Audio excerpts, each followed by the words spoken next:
അല്ല, ശുചിമുറിയിൽ കേന്ദ്രീകരിച്ചാണ് ഇപ്പൊ പരിശോധന നടക്കുന്നത്. അങ്ങനെയാണെങ്കിൽ പാമ്പിന്റെ കുഞ്ഞുങ്ങൾ ആ ഒരു പ്രദേശത്ത് ഉണ്ടാകാമെന്നൊരു സാധ്യത മുൻനിർത്തി തന്നെയല്ലേ പരിശോധന? ഇപ്പോൾ 5ഓളം കുഞ്ഞുങ്ങളെയാണ് ഈ കുട്ടിയുടെ മരണത്തിന് ശേഷം കണ്ടെത്തിയിരിക്കുന്നത്. അതെ, വീട്ടുകാർ അപ്പോ കുട്ടികളുടെ രക്ഷിതാവച്ഛൻ നമ്മോടൊപ്പം ഉണ്ട്. അപ്പോൾ അദ്ദേഹത്തിന് അതുപോലെ രാഷ്ട്രീയ പ്രതിനിധികളുണ്ട്, അതുപോലെ നാട്ടുകാരൊക്കെ നമ്മോടൊപ്പം ഉണ്ട്. അപ്പൊ അവർക്ക് ഇതിനെ ബാക്കിയുള്ള പാമ്പുകളെ എങ്ങനെയെങ്കിലും അതിനുള്ളിൽ നിന്ന് പരിശോധിച്ച് കണ്ടെത്തണം എന്നുള്ളൊരു ആവശ്യം അവർ നമ്മളോട് ഉന്നയിച്ചിട്ടുണ്ട്.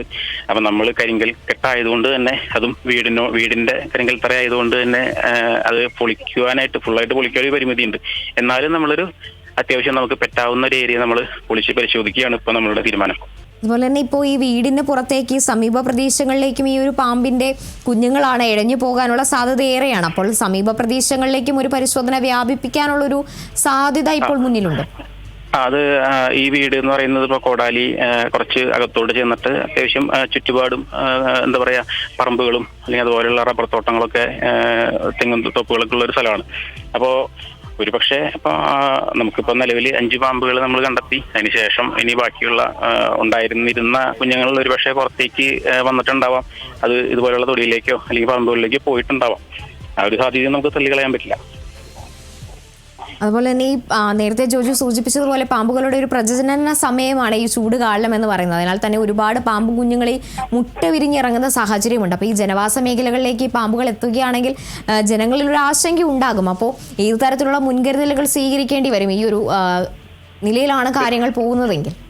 അതെ, തീർച്ചയായിട്ടും. അത് നമുക്കിപ്പോ ഈ ഒരു വർഷം മാത്രമല്ല, ഇത് എല്ലാ വർഷവും ഈ ഒരു സമയങ്ങളിൽ അല്ലെങ്കിൽ ഈ ഒരു മാസങ്ങളിൽ എല്ലായിടത്തും ഇപ്പോ നമുക്ക് നവംബർ തുടങ്ങി ഏതാണ്ട് ഒരു ഫെബ്രുവരി മാർച്ച് വരെയും ഓൾമോസ്റ്റ് എല്ലാ പാമ്പുകളുടെയും ഇണചേരൽ സമയമാണ്.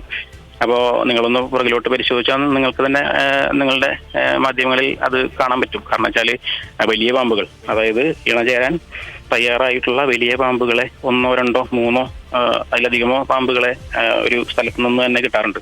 രാജവെമ്പാലയോ അല്ലെങ്കിൽ അണലിയോ മൂർഖനോ പെരുമ്പാമ്പോ അതുപോലെ. അപ്പൊ ആ ഒരു മാസങ്ങൾ എന്ന് പറയുന്നത് വലിയ പാമ്പുകളെ കാണാനുള്ള സാധ്യത കൂടുതലാണ്. അതിനുശേഷം ഇണചേർന്ന് അവർ മുട്ട വിരിയുന്ന സമയമാണ് ഈ ഒരു ഏപ്രിൽ മെയ് മാസം. അപ്പൊ ഈ ഒരു സമയത്ത് കുഞ്ഞുങ്ങളെ കാണാനുള്ള സാധ്യത കൂടുതലാണ്. അപ്പൊ ഈ ഒരു മാസങ്ങൾ വളരെ അധികം പൊതുജനങ്ങൾ ജാഗരൂകരായിട്ടിരിക്കേണ്ട ഒരു സ്ഥിതിവിശേഷമാണ്.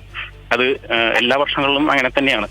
പാമ്പുകളുടെ പ്രജനന സമയം ആയതുകൊണ്ട് പ്രത്യേകിച്ച് പൊതുജനങ്ങൾ വളരെ കെയർഫുള്ളായിട്ട് ഇരിക്കുക എന്നുള്ളതാണ്.